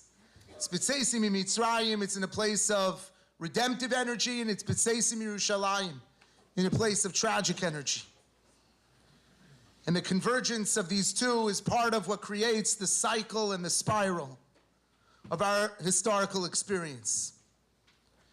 It's fascinating that Rav Moshe Shapiro points out, the Gemara in Pesachim writes, I was discussing this very question with my father a few weeks ago. Is Rosh Chodesh called a Moed? Is Rosh Chodesh called a Moed? So the Gemara says that Rosh Chodesh is called a Moed. Rosh Chodesh Ikri Moed. How do we know Rosh Chodesh is called a Moed? Lo nimshakol karbanos atzibur karban b'Shabbos mishum shenemar b'moado v'afilu b'Shabbos seirei Rosh Chodesh gam aleim nemar kain, that we offer the seirim of Rosh Chodesh on Shabbos as well. Me'avodah Rosh Chodesh nikra Moed. That Rosh Chodesh is called a Moed. How do I know that Rosh Chodesh is called a Moed? Shekach nemar b'pasuk. The Gemara says in Pesachim, Kara alai Moed lishbor bachurai. A pasuk from Eicha. That we call of this a Moed. So asks Rav Moshe Shapiro, this is your source for relating to Rosh Chodesh as a Moed? The psukim of Eicha. So he explains so beautifully, for Klal Yisrael is the concept of hischadshus. Is the notion that when you look up into the dark and empty sky, space, we're able to create an experience of renewal, of hischadshus. And every month we experience a sense of hischadshus, that transition. And therefore we could start new, we could start again. The moon starting again, the cycle starting again. And Klal Yisrael brings that hischadshus forward, brings that sense of trends. We had earthquakes, but now you have earthquakes, so I'm over that. So we had it all the time. But what I do appreciate that I didn't have was not necessarily the seasons themselves. And the leaves are changing. And it tells you, Yontif's coming. There's transition. A new year, a new academic year is starting. And once in a while, share those feelings with the shul. As much as I don't enjoy the cold, but there's nothing in the world like that. And you start to see leaves on the trees and flowers coming. And the transition of seasons gives us an opportunity in an immersive manner. Says Rav Moshe Shapiro. What Chazal understood, the reason why Chazal anchored this in Megillas Eicha, is because in the history of the Jew, of some of our most profoundly tragic realities, that we find the strength and the opportunity, the talent in lifestyles of it is what it is. But to interject a sense of ischadshus, that just because last month I wasn't into learning doesn't mean the definition of our entire relationship, doesn't mean it has to be the definition of this month. Chaim sheyesh bahem shalom. Just because last month I found my, doesn't mean it has to be the experience of this month. Yichadesheyu HaKadosh Baruch Hu, Oleinu v'yakol amo Yisrael, l'chaim u'lishalom. That's the power of Rosh Chodesh. Rosh Chodesh doesn't only come, hischadshus doesn't only come from the elating eye points of achievement. Hischadshus comes from the strain and consternation and pressure and loss and necessity, often of tragedy and challenge. And so Rosh Chodesh's anchor as a Moed is in the world of Eicha itself. B'tzeisi miMitzrayim, b'tzeisi miYerushalayim, Tisha B'Av night and Seder night share the same day of the week. That's the Medrash tells us in Shir Hashirim, and we know that to be true. Because just like we had this awkward shalashudis that we had right before the Tzom of Tisha B'Av, if you recall a number of months ago, that was the only other time everyone ate shalashudis. We had a very awkward shalashudis right before the start of Seder night. And so as a result, there's this connection between our tragedies and our redemption, our compromise and our aspiration. I shared with the shul that over 20 years ago, I was standing with one of my closest friends, whose name is John Mel, in a classified briefing room of an Israeli Air Force base. We had landed in Ben Gurion to participate in a mission that was coordinated by the OU, and we were picked up at the airport by a very good friend, or the husband of someone that John and I knew, who became a very good friend.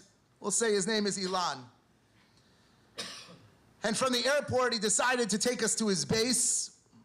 And from this base, he was in charge of flying missions and training pilots on Hercules aircraft. That's what he did. In fact, he'd allow us to board one of the Hercules aircraft and experience what it's like to be inside. Looks kind of like Tower Air.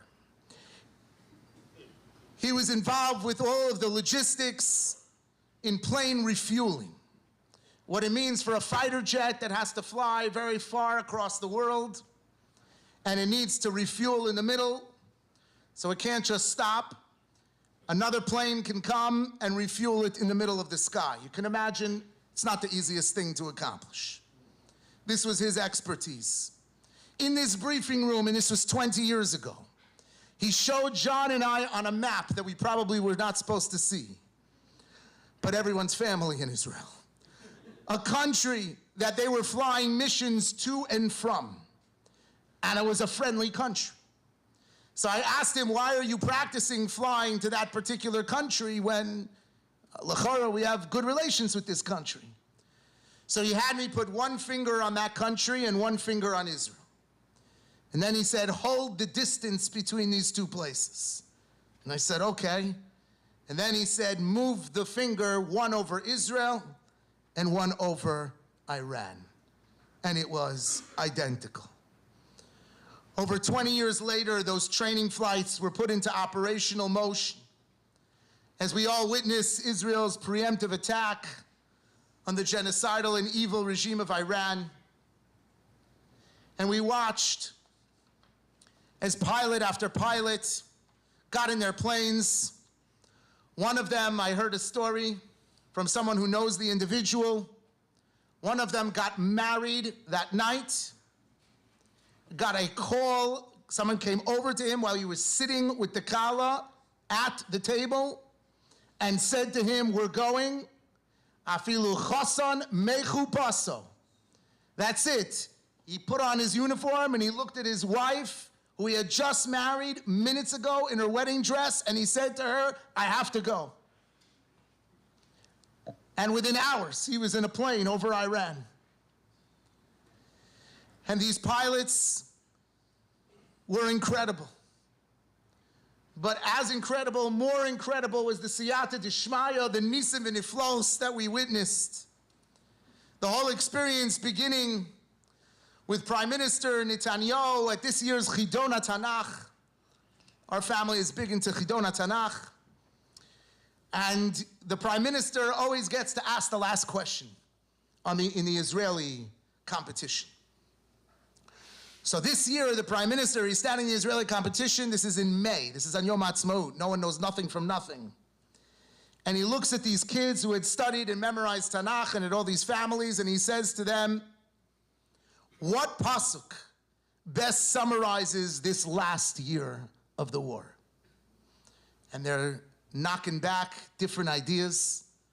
And then they come to the Rosh HaMemshala and they say, Rosh HaMemshala, what pasuk do you think sums up the war? And with a twinkle in his eye, he answered, Heim am klavi yakum, cha'ari yitnasa. Only months later, to put the very same phrase into the Kotel Hamaravi as a tefillah for the success of a mission that would be named with this particular calling, the rising lion of the Jewish people. And the pilots relate their Rosh Chodesh moment. From one of the pilots, I'll always remember the moon that night. It was brilliant, crescent, shining and rising just as we flew deep illuminating the pitch black night, recalls Major S., a combat pilot, speaking over the moment that he flew over enemy skies. My family knows that I was part of the attack, but the exact details I can't share. It's tough from a distance, and even for those whose parents are here, it's difficult to talk about our experience and what we're going through. But each one shared what it was like to feel like they represented the entirety of the Jewish people flying deep into Iran. There will be plenty of time to share experiences, he writes to his family, to laugh and to cry. In the opening sortie, I was chosen to lead a formation of dozens of planes. We were the first to enter deep into Iran, and I was the first of the first formation, and that's how I received the most dangerous mission. And he writes about what the feelings, what the emotions were, bringing forth this ultimate outcome. And alongside this B'tseisi Mitzrayim moment were the hundreds and hundreds of missiles that were pointed to, and some of them penetrating the air defenses of Israel, rendering thousands of people homeless, taking the lives of a number of people, plunging the Jewish people into a sense of trepidation, and it became almost a cycle. Your phone would ring, or it would buzz, and we were attacking Iran. And then the phone would buzz, and they were attacking us. And then the phone would buzz, and someone was raising money. Then the phone would buzz, we were attacking Iran. Then the phone would buzz, Iran is attacking us. Then the phone would buzz, someone's raising money. This was life. And for those who were there, for those who had family there, we would watch this like a hawk. Our children there, our siblings there, some people in this room there, and there was tremendous sense of unbelievable fear. It's not nothing. B'tseisi Mitzrayim, B'tseisi Yerushalayim. The convergence of the sense of power and the sense of redemptive energy, and at the same time, the vulnerability that comes forth as well from living in that very serious and very, very profound reality. As we recite this Kinnah, we think about all of the B'tseisi Mitzrayim moments. We think about all of the B'tseisi Yerushalayim moments. We think about the Eicha, we think about the Rosh Chodesh. We think about the Jewish people and the costs that we have paid, and we think about the Jewish people and the remarkable achievements and advancements that we have seen and we have experienced. And we appreciate for just a moment to be standing in the gates of history. It's such a profound, profound moment in Klal Yisrael's journey. Hishtukad b'kir b'balahira Tzeisi Mirushalayim Ahaz Yashir Moshe Shir Lo B'tzeisi Hiskonim B'shach Hanan B'tzeisi Mitzrayim V'chamakam B'tzeisi Mitzrayim Zaydonim shatafu mi'arosh yitzafu mitzim lano moririm umayim amorim Simirushalayim hashkein ovel b'tzeisim Umarei kvod Adonai ki yeshach elis lefon b'tzeisim achu mincha v'shemen amishcha Tzeisi Mitzrayim Segula Selekucha Mitzrayim Tanis Ve'evel Urdof Ha'evel B'tzeisi Hayitayim Yovel Ushmita V'eretz Shokei Tzeisi V'yavnei Zikar B'tzeisi Mitzrayim V'yavnei Akel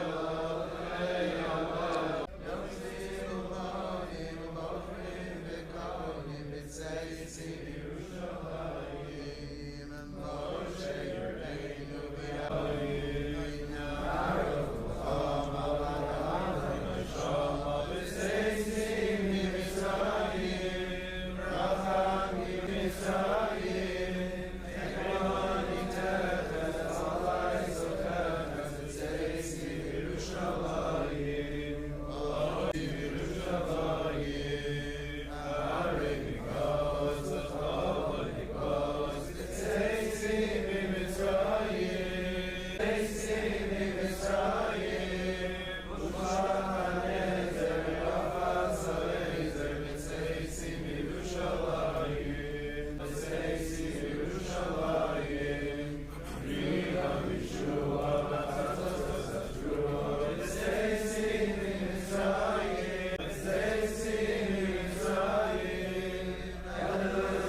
One final kina before Elit Zion.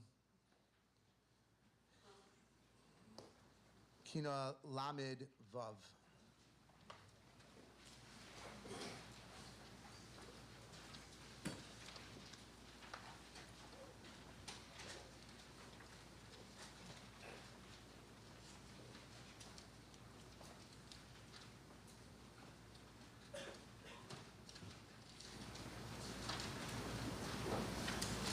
Zion halo tishali lishlom asirayich. Zion, surely you'll inquire after the well-being of your asirayich, your imprisoned ones. Darshei shlomech ve'em yeser adarayich. Those who seek your well-being and are the remnant of your flock.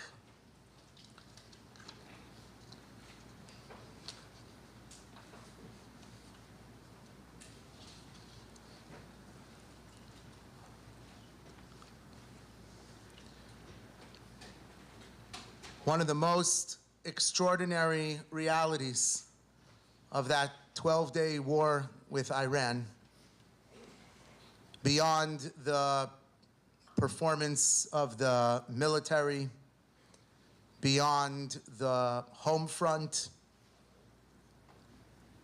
individuals that kept everyone safe, unlike any other nation on earth that is at war, where when people find themselves far away, trying to get back to Israel. So El Al understood this. The other airlines could not understand what was going on.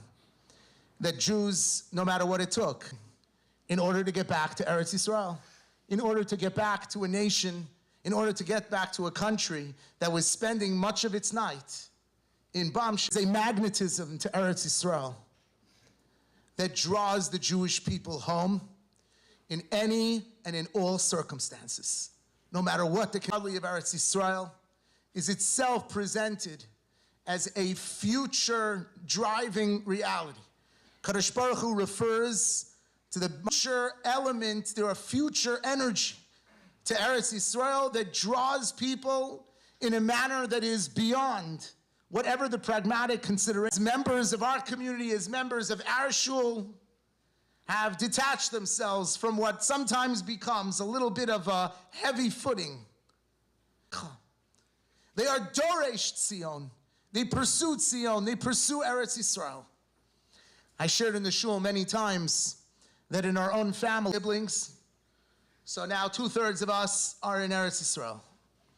And I remember that we were all standing as a family at Newark Airport to see them off.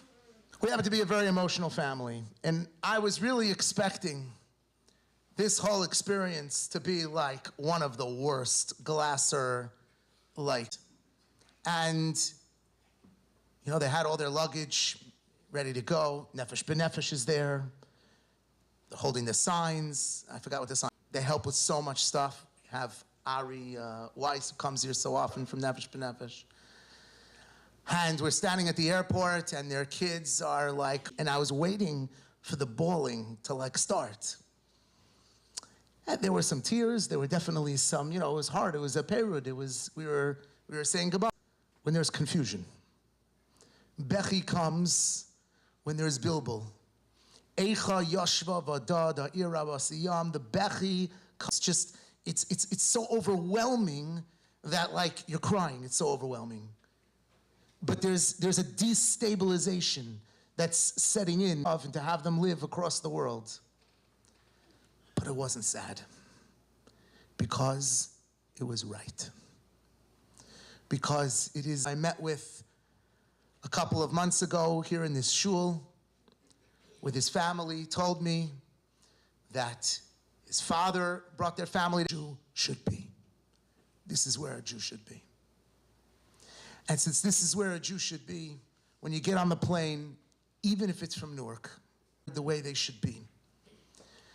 And that's why it's so important for all of us who are living through a generation and are living through a life experience where we're threatened to see it fight back, to see it suffer, to see it advance, to see it conquer, and to see it struggle, to see the faith mention of Jewish history that they are living in the raw, and that we are living online. There is an aspect of what is unfolding, and not just the pain, but the engaged with, that we are watching. There is an aspect of this reality that has presented itself in front of us and has asked each, and what are we doing here if we have this opportunity and this option? And why do we continue to build and to entrench and to advance? What are we doing here? So everybody has a cheshbon when there's a knock at the door. We've had knocks on our door, and each and every one of us have to sit for moments with our family and to ask ourselves each and every year, what are we doing here? And maybe there's an answer to that question. Darshei Tzion, there should be a drisha, there should be an investigation, there should be a thought, there's a knock at the door. We can't just, wow, what an amazing word, we blew away. There has to be some sense of like connection. That this is where we are naturally meant to be, and this is the unnatural disposition. Very forward from that, and that is real, and that is true, and that is important. But as the Maharal writes, a Jew always has to know this is unnatural, this is not right of the Jewish people. And for us to make what's unnatural natural, in order to somehow sanitize the sense of pressure or guilt in lives of Torah and of Chesed, and we do. We need organizations and institutions and spaces where that can be accomplished. But we have to know that all of that is that's where Klal Yisrael belongs. And that's Sion Halo Tishali. I always like to share at this point. It was an apartment I had the opportunity to be in, and I had a chance to meet him. I davened mincha with him, and I got to speak to him a little bit. Hear a story, but from the perspective of his older brother. And in that book, he talks about the moments where they came to Eretz Yisrael, and he talks about the moment a child who was 5 years old, but looked like he was only 3 or even younger. And for 3 years, I served as father and mother and guardian and protector to my younger brother to safety and to ensure the continuation of our family's rabbinic dynasty. That is what kept me alive and gave me the will to continue fighting for our lives. With my younger brother in front of the Western Wall in Yerushalayim, the holiest site in the world for Jews, and we recited mincha together. 48 years. This time he was praying. Just 2 hours before his anticipated election to the highest rabbinical post in Israel, close, and felt tears welling up in my eyes. As I left the wall, I felt profound relief, as if a heavy burden had been lifted from my shoulder. Fulfillment of the mission of the Jewish people. V'hotzeisi v'hitzalti, v'ga'alti v'lakachti v'hevesi. All chance that we can. We have to make it the fulfillment of our mission as well. Sion Halo Tisha.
Final kina, memhei, Eli Tzion ve'area kimo isha b'tzireha.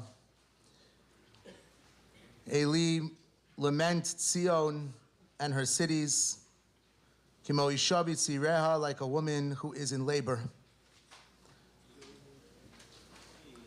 And Rav Soloveitchik would point out that the imagery of a woman in labor as a concluding picture of the world of Tisha B'Av